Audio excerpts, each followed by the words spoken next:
Wicket নেয়নি, না না আমরাই তো নিইনি, শিলাজিৎরা ওরা নিয়েছে কিনা জানি না। নমস্কার দর্শক বন্ধুরা, এক্সট্রা টাইম বাংলায় আপনাদের সকলকে স্বাগত। এই মুহূর্তে আমরা রয়েছি রাজারহাট সেন্টার অফ এক্সেলেন্সে। ইস্ট বেঙ্গলের অনুশীলন শেষ হয়েছে, আর একেবারে শেষেই আপনাদের জন্য ভিডিওটা আমরা দিচ্ছি, কারণ আমাদের জন্য প্রথম 15 মিনিট বরাদ্দ ছিল, যেটা আপনারা জানেন ম্যাচ ডে -1-এ 15 মিনিটই থাকে সাংবাদিকদের জন্য কভার করার।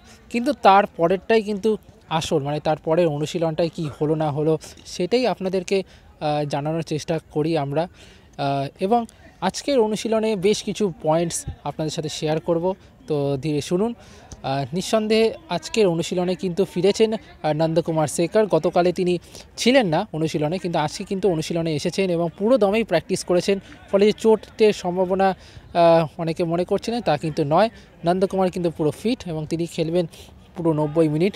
অন্যদিকে হরমনজত সিং খাবড়া তিনি কিন্তু আলাদা করেই ফিজিওর সাথে অনুশীলন করেছেন, একটানা তিনি অনুশীলন করেছেন, রিহ্যাব সেরেছেন, স্ট্রেচিং থেকে শুরু করে সমস্ত রকম ব্যায়াম তিনি করছেন এবং আশা করা যায় যে দ্রুত তিনি সুস্থ হয়ে যাবেন। খাবড়ার সাথে আলাদা করে কথা বলার পর তিনি জানিয়েছেন যে তিনি ধীরে ধীরে সুস্থ হচ্ছেন এবং দ্রুত ফিটনেসের পথে যাওয়ার জন্য সব রকম চেষ্টা তিনি করছেন।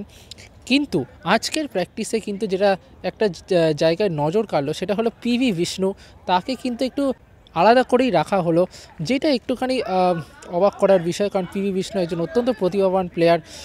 তিনি তার খেলা তার ঝলক দেখিয়েছেন আইএসএল এবং সুপার কাপে। তবে যেভাবে তিনি গোলের সামনে গিয়ে সুযোগ নষ্ট করেন বা কিছুটা বলা যায় সেলফিশ অ্যাক্ট তিনি করে থাকেন বক্সের মধ্যে, সেইটাতে হয়তো কিছুটা বিরক্ত কোয়াদ্রাস, যার উদাহরণ মিলছে সুপার কাপ ফাইনালে পরিবর্তন হিসেবে নেওয়ার পরেও তাকে আবার তুলে নেন কোয়াদ্রাস। সেখানে দাঁড়িয়ে কিন্তু তাহলে কি পিভি বিষ্ণুর উপর কি রুষ্ট হয়েছেন কোয়াদ্রাস, সেটা আপাতত বোঝা যাচ্ছে না। আর কি কোনো চোট রয়েছে সেটা কিন্তু আমরা বুঝতে পারিনি, কিন্তু পিভি বিষ্ণুকে কিন্তু আলাদা অনুশীলন করছিলেন গুইতে, গুরনাজ, এদের সাথে কিন্তু তিনি আলাদা করে অনুশীলন করছিলেন। অন্যদিকে বাকি অনুশীলন বললে কিন্তু পুরোটাই যথারীতি চলছিল। ভিক্টর ভাস্কেস আপনার আগের ভিডিওতে দেখেছেন, তিনি একেবারে পুরোপুরি অনুশীলন করছেন। তবে মনে হচ্ছে না নর্থ ইস্ট ম্যাচে তিনি প্রথম থেকে শুরু করবেন, হয়তো সেকেন্ড হাফে কিছু মিনিট তিনি হয়তো পাবেন।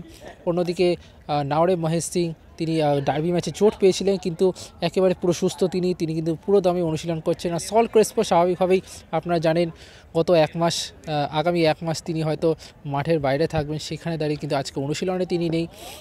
পুরোটা মিলে আজকের অনুশীলনটা কিন্তু একেবারেই জমজমাট। মূলত আমরা দেখতে পেলাম যে নিজেদের মধ্যে বল প্লেয়িংয়ের পর সিচুয়েশন প্লে হয়েছে, উইং থেকে কিছু ফুটবল খেলা হয়েছে এবং এছাড়া তারপর দু দলে ভাগ করে কিন্তু একটা ছোট জায়গার মধ্যে কিন্তু ফুটবল খেলা হয়েছে এবং মূলত উইং থেকেই কিন্তু অপারেট করানোর চেষ্টা হয়তো করাতে পারেন কোয়াদ্রাস, সেটাই অনুশীলনের কিছুটা আকার ইঙ্গিত মিলল। তবে আজকে কিন্তু শেষ অনুশীলন নয়, আগামীকাল সকালে কিন্তু তারা অনুশীলন করে সরাসরি তারা গুয়াহাটি উড়ে যাবে এবং নর্থ ইস্ট ইউনাইটেডের বিরুদ্ধে তারা মাঠে নামবে। এদিকে এদিন ইস্টবেঙ্গলের পুরো অনুশীলন দেখে যান শীর্ষকর্তা দেবব্রত সরকার।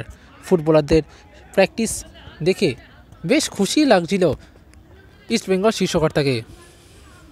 চলুন দেখে নিই আজকের অনুশীলনে কিছু বিশেষ মুহূর্ত।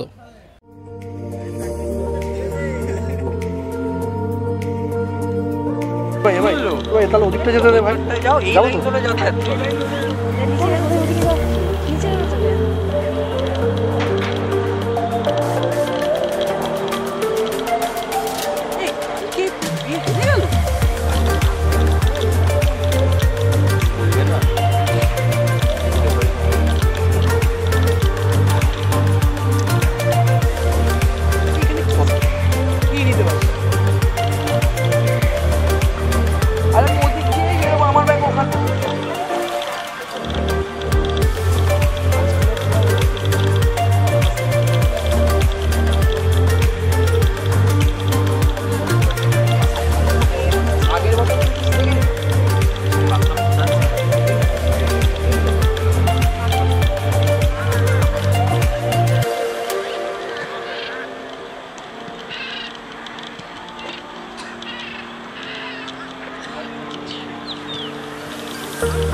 একটু দাঁড়াও।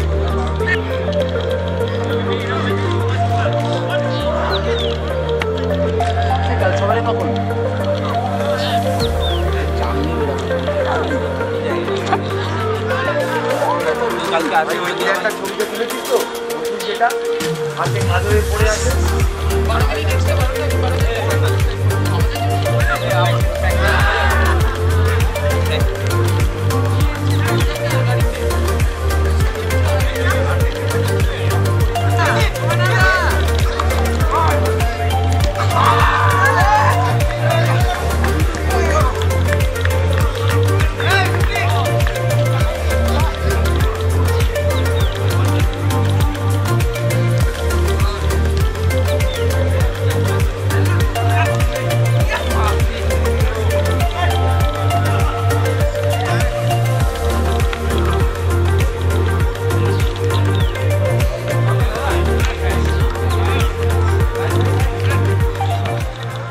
extra time.